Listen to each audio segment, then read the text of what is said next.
I am so fascinated by one of our writers for justbaseball.com, Clay Snowden. I went to visit Clay in Lexington, Kentucky a couple weeks back. I had an absolute blast going to see the Horsies at Keeneland with Clay. But he told me a couple of things that I said, you know what? We got to get the podcast audience involved in here. Clay likes bad teams. He watches bad teams all the time. And I got to know why the hell he does that. Clay, before we get going, is this a cry for help? Because we can end the conversation right now if you want.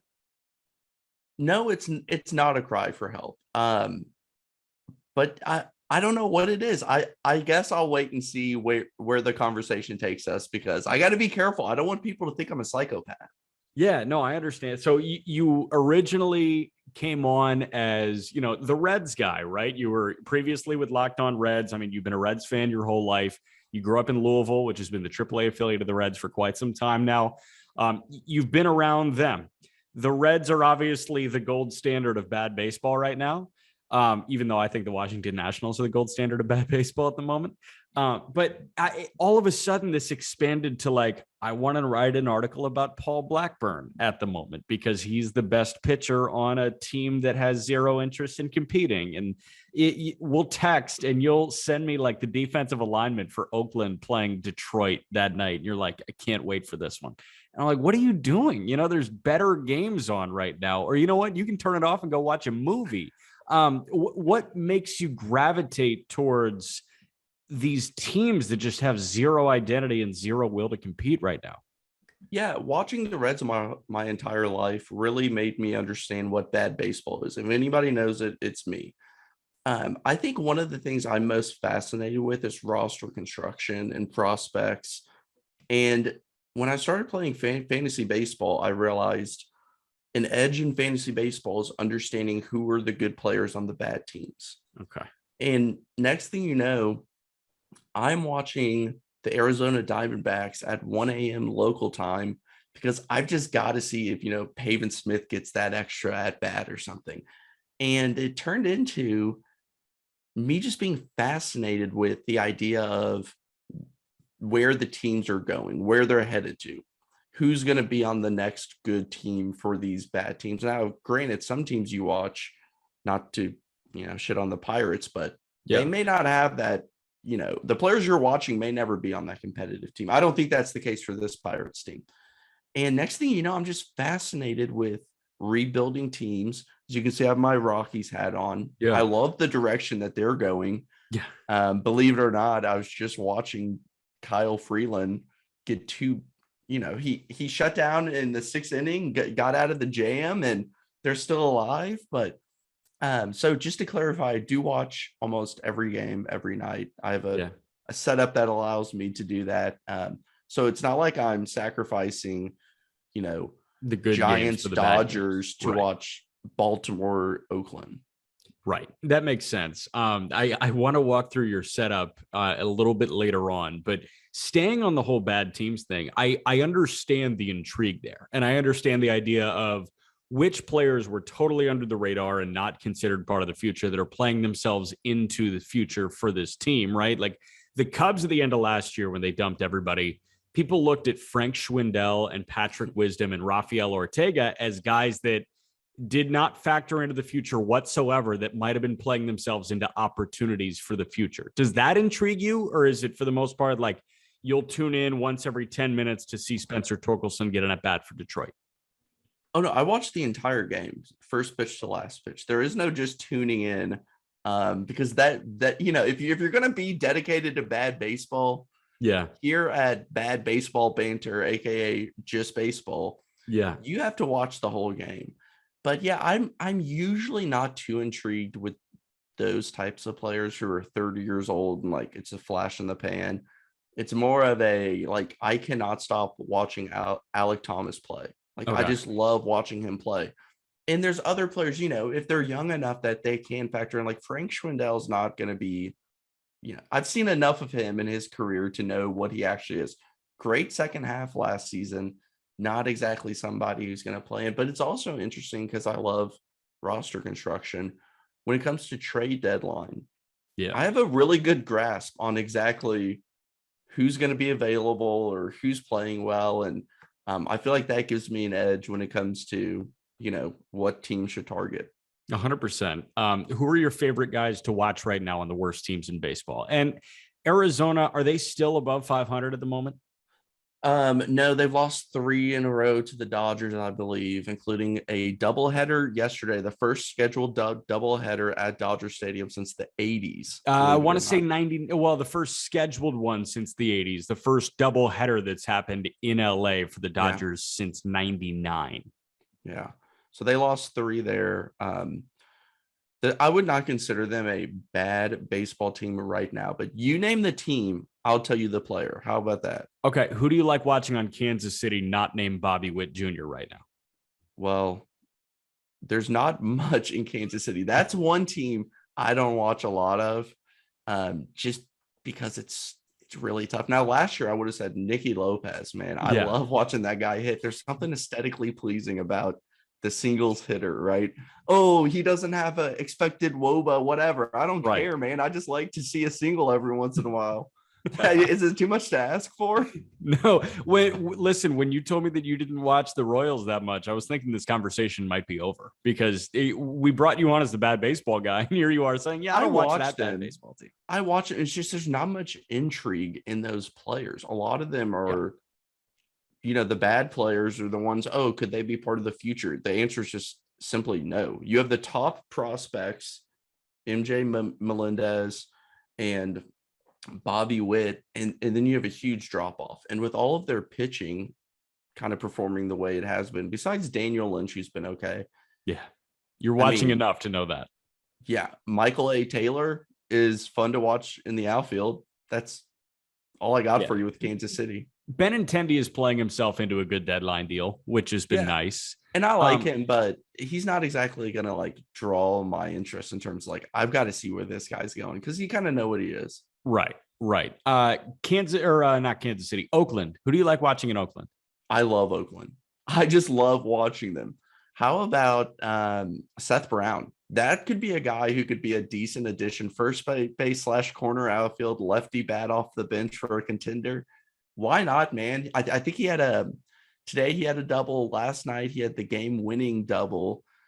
Sheldon Noisy, most people don't even know how to pronounce his name. They say He's been Newsy. good. Yeah, Yeah, I mean they have some now. Christian Bittencourt I could do without. yeah. Jed Lowry. What is wrong with that guy? He said, not only do I like watching bad baseball, I want to go back and be a part of it again and return to Oakland at 38 years old. Yeah. I don't know, man. That's dicey. Okay, Seth Brown. See, that's a great poll. That's a great poll that nobody cares about at the moment. Paul Blackburn, check out Clay's work on Blackburn and a whole bunch of other work that he does. He does the highlight reel a lot, which just recaps, every day in Major League Baseball, because he mentioned he sits down and watches pretty much every Major League Baseball game every night. We're going to get to that in a moment. Just rapid fire, a couple more teams that I want to throw at you. Not named Juan Soto, who's fun to watch in Washington at the moment. Josh Bell at the moment. He'll be traded. He'll be traded. Damn, he's good. Anybody else? Keeper Ruiz, I like. Okay. He's kind of fits that profile of next contention window, like intrigue player. So not named Reynolds or Hayes, who in Pittsburgh? Ben Gamel. That guy's fun. How about Jake Marisnik? That dude's electric in the outfield. I'm not going to say Kevin Newman. No, Newman's in a rehab assignment in Yeah. Indy right now. Daniel Vogelbach's a name that most people will know. Could be traded again. That's just kind of his deal. Yeah. How about Texas? Who are you liking now? Texas is actually pretty interesting. In terms of bad players for Texas, Marcus Semien is a good bad player to watch. He's off to a horrific start. I'm a big Nick Solak fan, and I don't know why. Yeah, I texted Colby Olson this offseason and just said, like, I have no reason, so don't ask why, but it's Nick Solak breakout season. We're still waiting on it. A lot of ball left. That's ridiculous. Okay, and then how about Cincinnati? Who are you liking watching at the moment? Tyler Stevenson. He is a future all-star, if not all-star this season at catcher. I mean, he's truly that good. And I know a lot of people will probably shoot that down. Watch him play. He can do anything at the plate. It's pretty incredible. We'll see if he sticks a catcher or moves to first, but he's definitely intriguing. Brandon Drury leads the team in home runs. I mean, who would have seen that coming? That is a fun story. Like, guy who hasn't been very good was actually okay with the Mets last year in a brief stint and wasn't even supposed to make the roster. And now he's leading the team in home runs. Dude, we're using this as the introduction to Clay Snowden, which is awesome because you're such a valuable member of the writing staff at Just Baseball, and we can actually have you on to talk about what makes you tick and why you want to write about Blackburn and those guys. So I'm waiting on the Brandon Drury article. We'll get it soon, I'm sure. But you gotta walk people through your Sunday setup because I ducked out on Sunday right after we saw the Horsies go. At Keeneland, which is a gorgeous track, but I knew what you were doing when you got back. And you have the setup that I think everybody on planet Earth that's a baseball fan will envy on Sundays. So I have kind of struck a deal with my fiance where Sundays are kind of my thing. Like, I don't want to be bothered. Like, I have a setup in my garage because I just don't have enough room anywhere else in my house to do this. That I have a TV out there or whatever, a nice chair, a little table, and I just smoke cigars, have the fantasy baseball app up on the phone. I'll bring a table out there so I can have my TV, my computer, and then I have an extra monitor that connects to my laptop. So I can track and watch every single baseball game and just smoke cigars from about 1 o'clock till 5 or 6. I usually don't answer text really or anything during that time, just kind of shooting off some tweets and watching baseball, smoking a cigar. It's a good way to like end the week, watch the end of your fantasy matchup, and then, dread the Monday afterwards. Dude, I mean, you actually just described heaven to so many people. And I heard sitting in the garage, baby, it's heaven. But the thing is, like, you got the garage door cracked a little bit so the cigar smoke can escape, but you still get the aroma in there the whole time. And you've got every single day game on. And it's like an NFL Sunday. You know, what most people do with their NFL Sunday and like order wings and pig out and watch Red Zone all day and then pick like, the late slate game, the 4:30 kickoff. You do it with baseball. And that's so fun. And I think it's a pretty unique thing. Like, have you ever run into somebody that has a similar setup in terms of baseball? No. And the way it got started was in the past, I would catch other games here and there, but and I would watch, all the teams still. But when I started doing fantasy baseball, the way so I'm in the Just Baseball League, which is categories, right? Yeah. The other league I'm in is points. So like if you get a hit, that's 1 point. If you strike out, it's -1. There's like all this stuff that happens.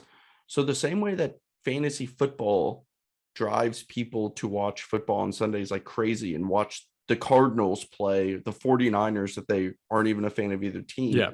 Same thing with baseball. I'm sitting there like tuning into every at-bat of my players, every pitch by my pitchers, watching the score go up and down, wondering if I have a chance to win or lose. And it's added a level that's actually a lot of fun. And now, even if I'm losing by 100, I'll still watch.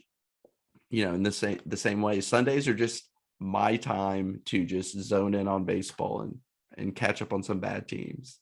Everybody's got a unique answer to this. Like, what made you fall in love with baseball? So the funny thing about my love with baseball is my parents hate baseball, and I did not even play growing up. I wasn't allowed to. We had a lake house, and in the summers, my dad said, "You're going to the lake. We're not, sitting in 100-degree weather to watch you strike out 3 times and make 3 errors." Like, so I didn't even play baseball growing up. I wasn't allowed to, and I just started watching in my basement with my brother Reds games on FS Ohio. Yeah. And D'Angelo Jimenez, like, those old Reds teams that were so freaking bad. Sean Casey was one of my first players I fell in love with watching. How about Adam Dunn? Yeah, Adam Dunn, Griffey whenever he was healthy. And how about Brandon Clausen? There's a name pull. I remember that name. Just barely, but I remember that name. And now my love for baseball is just different. Like, I do the highlight reel and I'll sit here when the game starts, like last night, I got home from work, sat down, started doing the highlight reel, I think around 5 o'clock, and I didn't finish until 1:30 in the morning. I'm just sitting here watching games, typing the entire time. And to most people, that sounds miserable. To me, it's like I'm doing it again tonight because I want it. You know what I mean? Like I told Ethan and Ryan, who also do the highlight reel, I'm like, give me tonight. Like I had 18 games last night, 3 double headers, 18 games, and I was like, I'm back. Grinding until 1:30 or 2 a.m. to wake up to go to my job at 8 a.m. But Have you I ever do it got? night in, night out, man. I just love it. I love baseball books, especially too. I read a bunch of baseball books. I just can't get away from the game. Yeah, I'm so curious because like, do you ever feel the need to disconnect from this sport? Because from our conversations over the last year or so, ever since you joined Just Baseball, like it really sounds like you never feel the need to disconnect from the game. You just love it purely. Yeah, I my fiance would love for me to start disconnecting from the game Yeah. a little bit, but no, I really do. I mean, I'll stay up even if I'm not writing the highlight reel and watch every West Coast game in its entirety.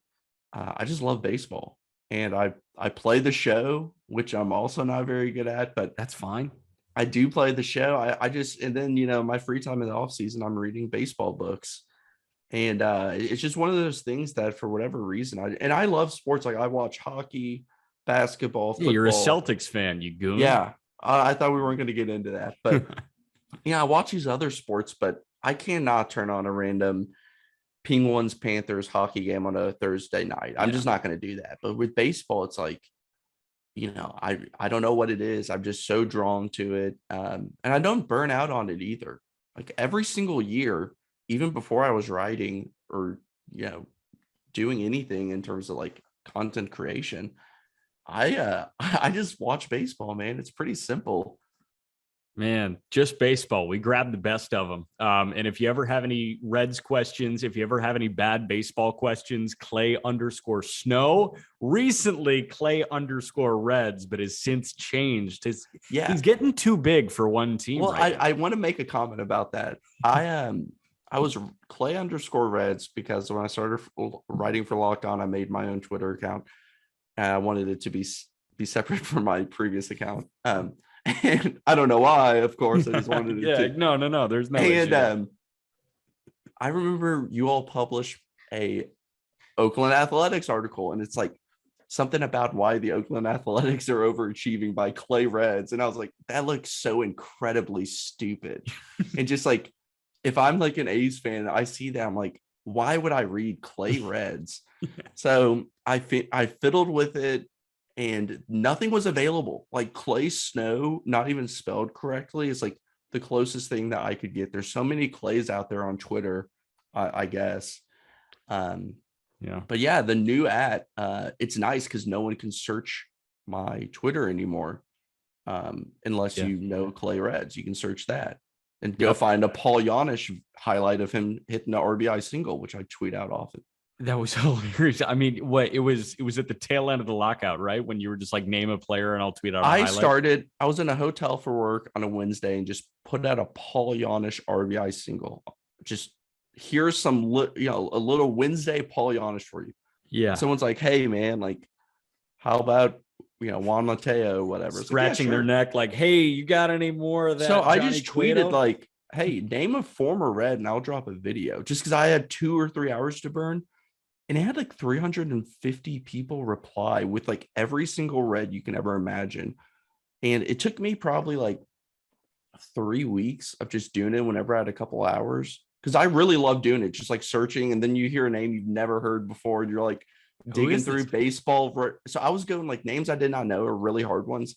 I would go to baseball ref.com and just type in their name, go to game logs, find a home run and just search for that game, go to that inning, pull that. Like, oh my God. It was so much fun though. I mean, it was crazy. You're a man of the people. Again, Clay_Snow. He is an awesome piece of the writing team and the Just Baseball team in general.